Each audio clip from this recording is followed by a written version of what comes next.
Some time ago, I made a canyon, a desert diorama. Today, we are following our uncharted ways through it, and we will finally find out what is it that our characters will encounter after going through it. So, how to build desert terrain episode 3? Here we go!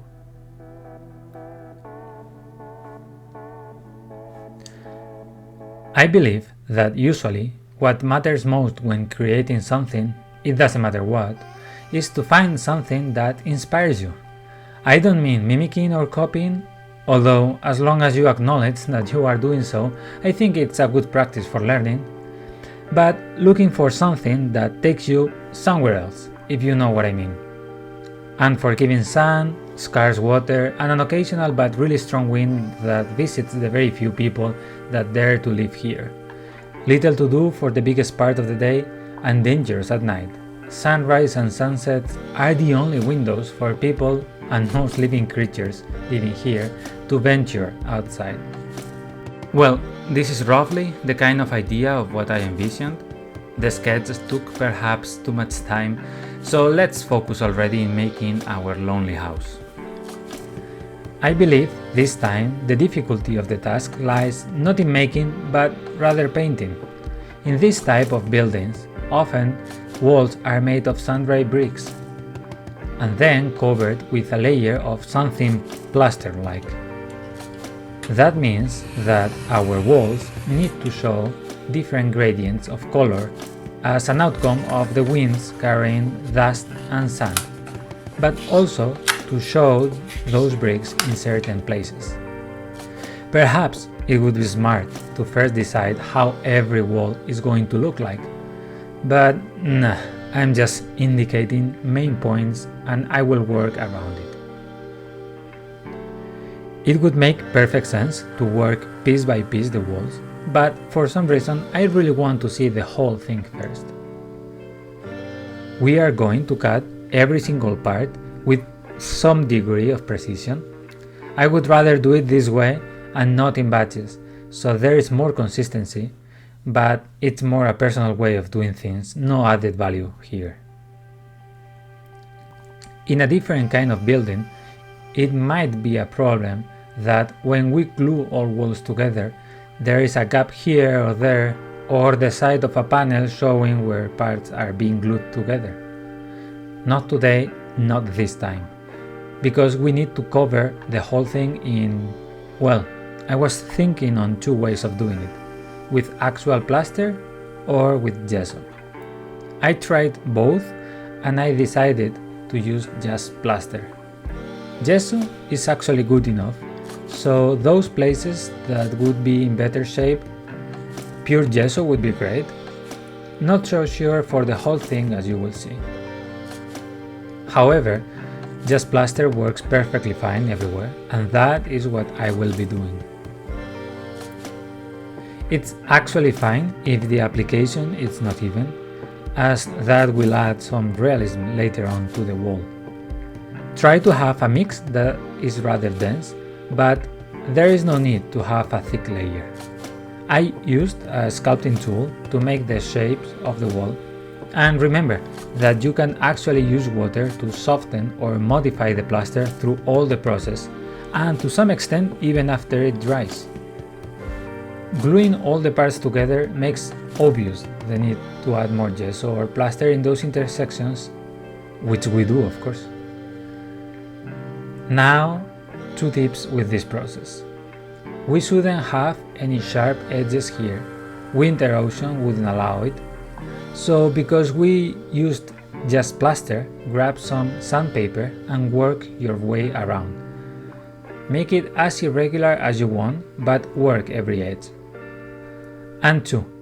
If you, like myself, didn't leave areas in the walls without coverage, and you used just plaster, it's okay, just take water and scrub it like this.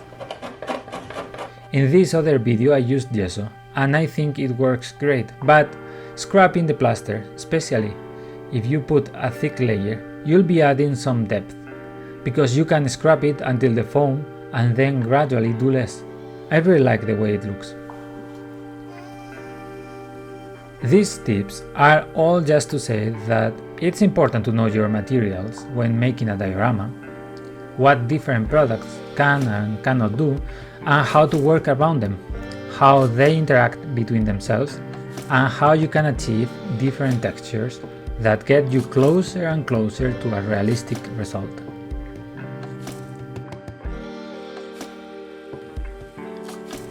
As you see, in some areas the walls are made of stones, not bricks.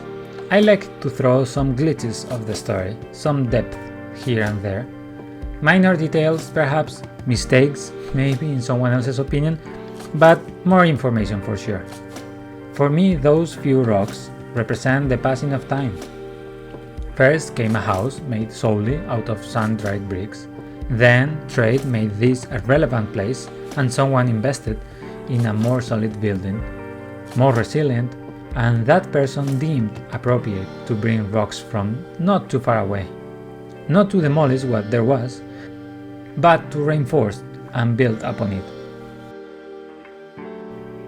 But that was a long time ago. None of the living remembers those days, yet the stones remain there as an odd testimony.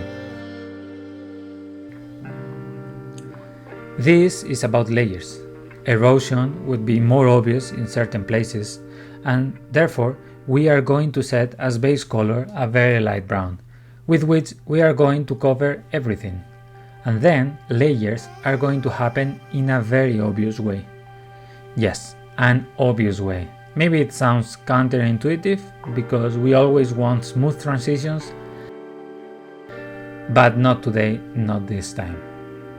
As it happens most time, airbrush makes this step much easier, but it can be done with a normal brush.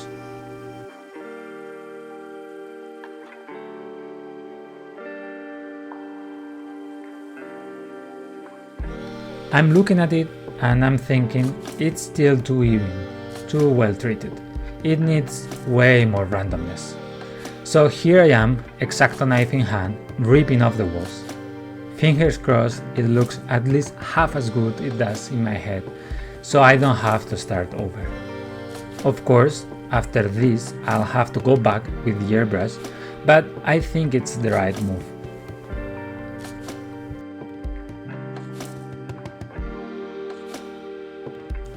Now that the walls are painted, I'm going to add the wooden beams that are coming out of the walls and that I didn't do before because they would have been in my way when painting the walls.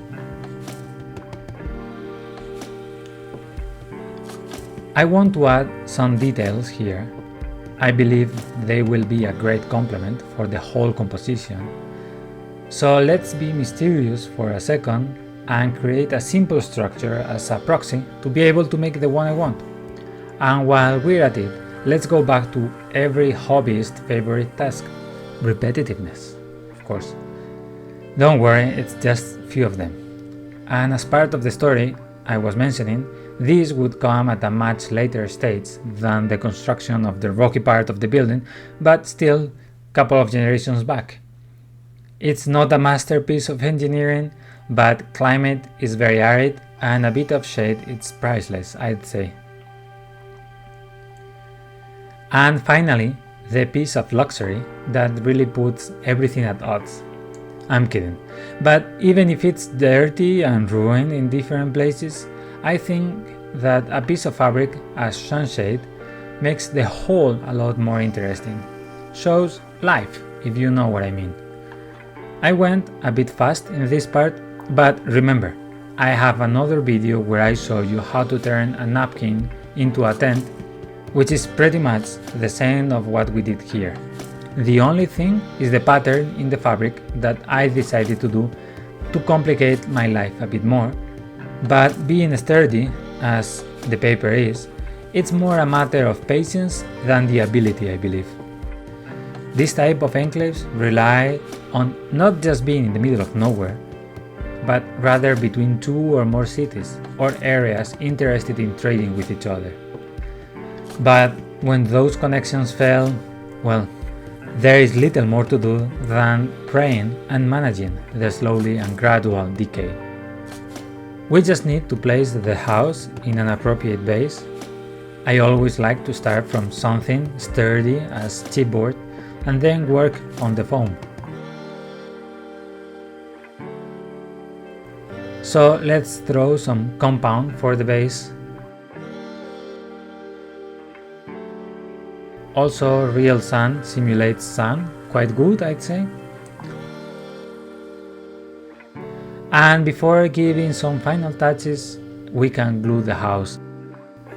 Dry vegetation and rocks, because that's how I imagine the whole thing in the first place. And that's it. I like the end result. Sometimes simple and easy go along with realistic, and it's great when that's the case, wouldn't you say? I would like to take this opportunity to thank those that have kept watching my videos, subscribing and making comments, despite the fact I haven't been able to make them as often as I would like. All I can say is that I really enjoy making them, and that I also hope that you enjoyed watching this one. See you in the next. And remember, it wasn't just plaster, it was also a wall.